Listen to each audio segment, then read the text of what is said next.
जैसे मैंने शुरू में बताया, इंटरनेशनली जो सबसे पहले प्रैक्टिस मानी जाती थी वो ड्रिफ्ट करने की मानी जाती थी। Drift is basically secure side से आप एक हल्की सी लोहे की प्लेट्स डालते जाते हैं और नीचे से उसकी स्क्रबिंग करते चले जाते हैं, तो नीचे एक टनल, माइक्रो टनल बन जाती है करीब करीब 1.5 मीटर हाइट की। वो काम शुरू करके, और वो इंटरनेशनली सबसे अप्रूव तरीका माना जाता है, फेल सेफ तरीका है। अगर लेटेस्ट टेक्नोलॉजी आई कि वो जल्दी से पाइप के थ्रू ड्रिल करके निकाल देती है, पर उसमें मान लीजिए स्टील है तो अगर स्टील को नहीं काट पाता, बट वहां पे हम लोगों ने ऑल्टरनेटिव व्यवस्था की है। वहां पे एक लोग हैं जो अंदर उस पाइप के अंदर जाके गैस लाइटिंग से काट सकते हैं, उनको भी हमारे कॉन्ट्रैक्टर्स ने मोबिलाइज करके साथ में ले लिया है। तो इसलिए हमें बहुत रीजनेबल विश्वास है कि ऑगर सफल होना चाहिए, और नॉर्मली ऑगर भी रीजनेबल प्रोबेबिलिटी होती है। तो ये दो अपने आप में काफी हैं।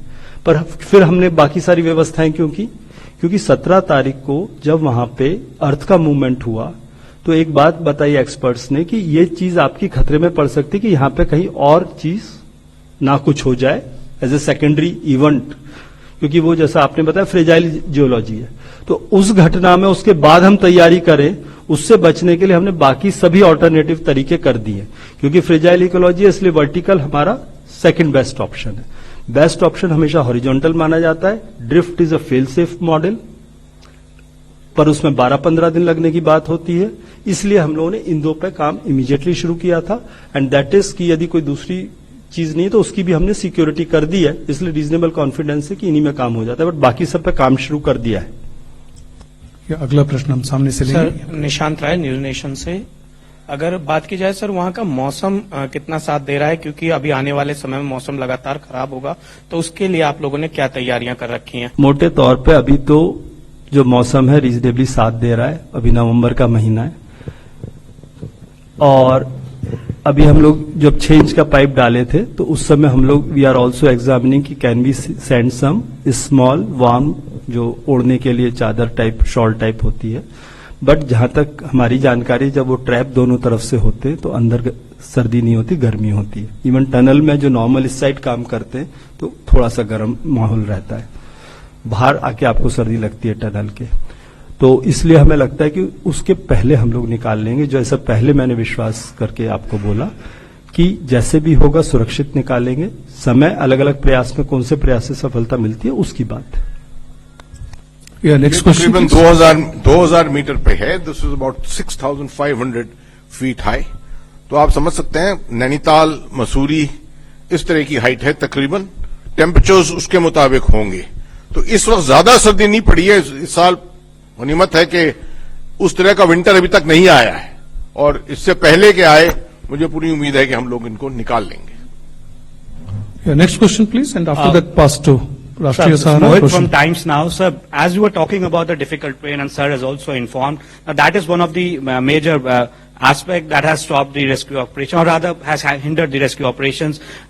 When the rescue operations resumed, there has been pause due to the difficult terrain. So, is there a timeline that we can expect that a proper terrain study would be done, that in that particular time proper drilling would be done, as sir said that it's around 60 meters of a space that they need to cover, and they're around 25 meters. Another question is, sir, about the health of the workers, sir, because sir has spoken about that, how the medicines will be provided. So, how exactly is the health conditions of all those workers, and how difficult would be after they are being taken out? That what exactly would be the precautions that will be taken, sir? I'll take on the second two parts of your question and then pass it on to the Secretary Saab to give you the first part. Second part I can tell you, post event को भी हम देख रहे हैं। ये नहीं कि हमारी नजर उस तरफ नहीं है। Once the extrication takes place, which it will happen, rescue will happen, arrangements are being made to probably fly them out from there at the earliest to Dehradun. That's the recommendation we have also, and the necessary resources for that will be mustered. As you can see, already the Indian Air Force has been working overtime in bringing in a tremendous amount of equipment into this area. All you need is ultimately 2 sorties of Mi-17 to actually take them to Dehradun, which will be in a matter of half an hour to 45 minutes, right? We are conscious of this fact that psychosocial effect will be most profound. This is something we are fully aware about, that a person in an enclosed space for that long a period, the psychosocial effect is going to be quite profound. So for that, this Uttarakhand SDMA has already made arrangements. In fact, you will be happy to know that there are already 2 experts at the site itself. And once communication is established, we hope that they will be able to render advice on the communication line inside to the stricken workers inside. So all that has been taken care of. To go back to your question on timelines, I think Secretary Saab has already explained it. He will explain it again as to the different directions in which, how long it is taking, but all of them have redundancies built into them, right? Something can take 2 months, something can take the fastest method, which we are looking at, the auger going through successfully, is about 5 days perhaps. And if it doesn't work that much, then this whole system of the drift, that is the scraping of the sides of the tunnel and creating an opening inside, may take the better part of about 15 days or a little more.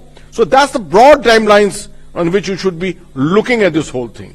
On this, lastly, on the survivability, on this question which I have already answered, survivability is one of the most important things in our mind at the moment. And that is why so far survival for 10 days on gram and gur and things like that is good enough. But the first instance, the 6-inch pipeline is declared successful in terms of being able to transport items inside. Cooked food will go inside. तो ये इस वक्त हालत है और NDRF की 2 teams वहां पर हैं, वो लगातार रिहर्सल में लगी हैं हर कंटिजेंसी के लिए, हर स्थिति के लिए। अगर किसी हालत में उनको क्रॉल करके अंदर जाना पड़ा और टेक्निकल एक्सपर्ट्स को मदद देनी पड़ी या अंदर से फंसे मजदूरों को लाने के लिए उनको, क्योंकि वो शायद कमजोर हो चुके हों, उनको निकालने में मदद देनी पड़ी, ये सब कंटिजेंसीज जो हैं, ये एनडीआरएफ इसको रिहर्स वहां पर कर रही है। आर्मी के इंजीनियर्स हैं वहां पर, जिनको मिनिस्ट्री ने वहां पर रख दिया है, एक टास्क दिया है, जहां जहां पर काम हो रहा है वहां पर वो प्लिंथ बना रहे हैं, सिक्योर, उस इलाके को सिक्योर कर रहे हैं, ताकि जो वर्कर्स हैं, जो हमारे इस तरफ वर्कर्स हैं, जो काम कर रहे हैं अंदर ले जाने के लिए, प्रोब्स को ले जाने के लिए, वो उनके ऊपर किसी तरह की आपदा ना आए और वो बिल्कुल सिक्योर स्थिति में रहें। और बीआरओ तो अपना काम करता जा रहा है, जहां जहां सड़कों को बनाने का, इक्विपमेंट को ले जाने का की जो रिक्वायरमेंट है, उस पर वो लगातार काम कर रहा है।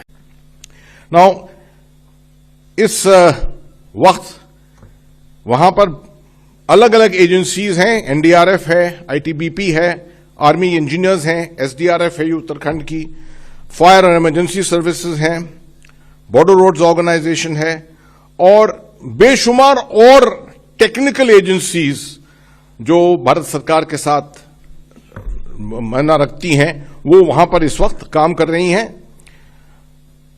बेशक 10 दिन के अंदर अलग अलग हालतें पेश आई हैं वहां पर। यह एक बड़ी चुनौती का काम है। When a tunnel rescue takes place, it's a very serious and a very challenging effort जो इसके अंदर जाती है। इंटरनेशनल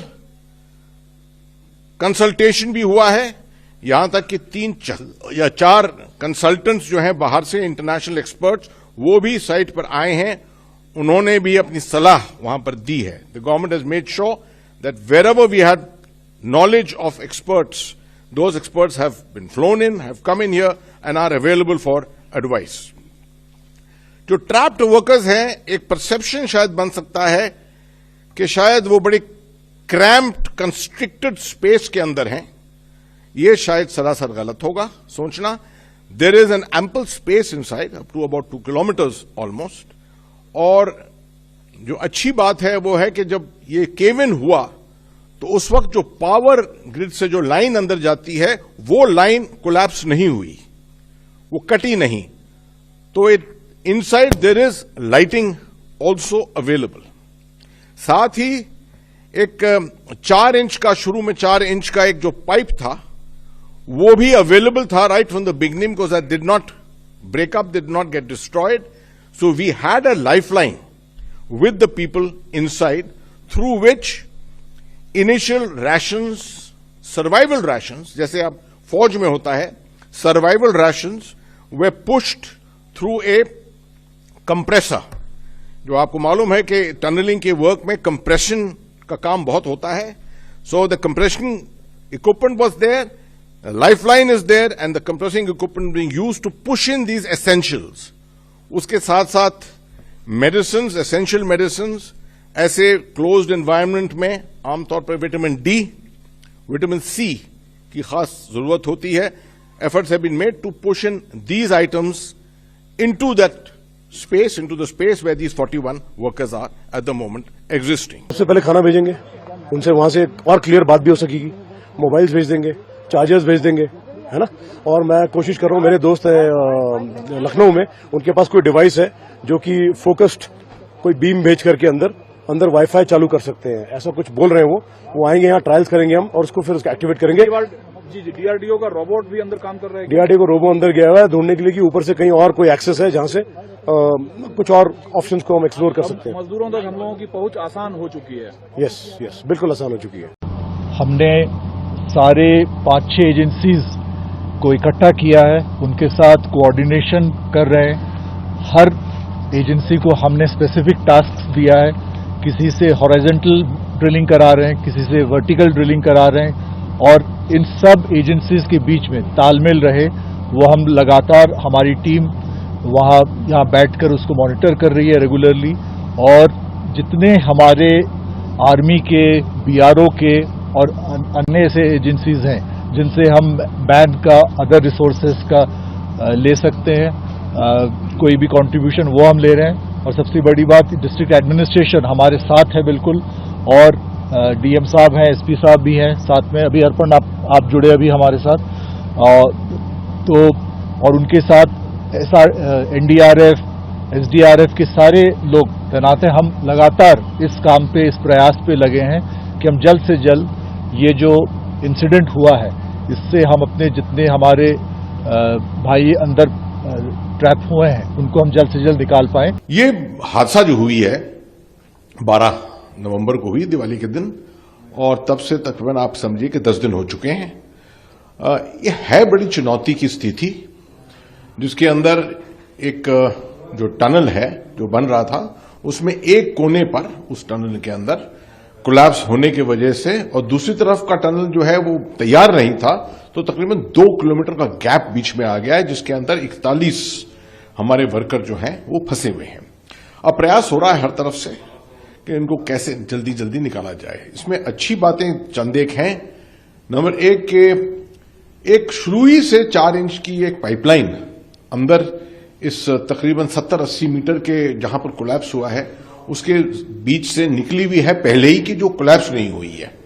साथ में बिजली के तार जो कंडुइट की तरफ गए हैं वो भी उस इलाके से निकल चुके हैं और निकले हुए हैं, और उनके ऊपर भी कोई हानि नहीं पहुंची है. पानी लगातार इस पाइपलाइन के थ्रू जाया जा रहा है.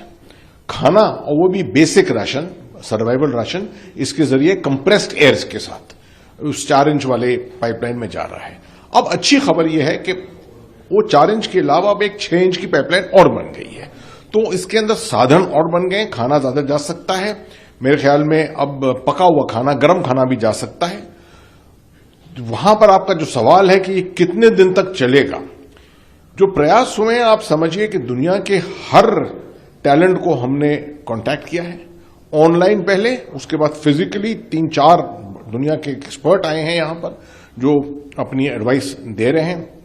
और हमने एक कॉन्सेप्ट फॉलो किया है कि हम सिर्फ एक जरिया नहीं इस्तेमाल करेंगे, हम साथ में एक साथ 5 जरिए इस्तेमाल कर रहे हैं. इनमें से चंद एक जरिए फेल हो जाएंगे, मगर कुछ ना कुछ, कहीं ना कहीं हमारा प्रयास जो है वो सक्सेसफुल होगा.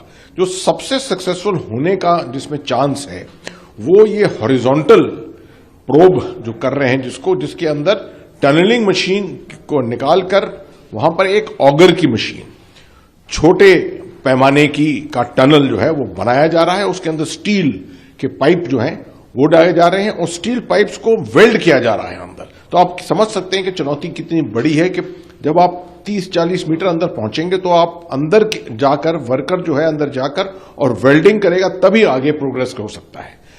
ये तकरीबन 16 नवंबर तक ये प्रोग्रेस काफी अच्छा था, 22-23 मीटर पहुंच गए थे, मगर उसके बाद उस इलाके में कुछ थरथराहट हुई जिसकी वजह से सिक्योरिटी पर थोड़ा बाधा आई, मगर अब वो मौका जो है पास हो चुका है और ये दोबारा प्रयास यहां से हो रहा है। ये अभी अंदर भेजा जाएगा, जितना भी हमारे जितना 2 भाई लोग हैं अंदर है जो फंसे हुए हैं उनके लिए इससे पहले गरम खाना नहीं गया था, तो आज पहली बार आज गरम खाना जा रहा है, तो उसको भेजने के लिए तैयारी कर रहे हैं। क्या क्या भेज रहे हैं आप लोग? अभी तो खिचड़ी की भेज रहे हैं और ये दाल फाल हो गया, जितना जो भी हो सके उसके पहले फ्रूट भेजा जाएगा और मेडिकल टीम जाके शायद ये किया गया, हमको तो पता नहीं है लेकिन मेडिकल डिपार्टमेंट में, लेकिन हमको जो रिकमेंड किया गया है वही हम भेज रहे हैं।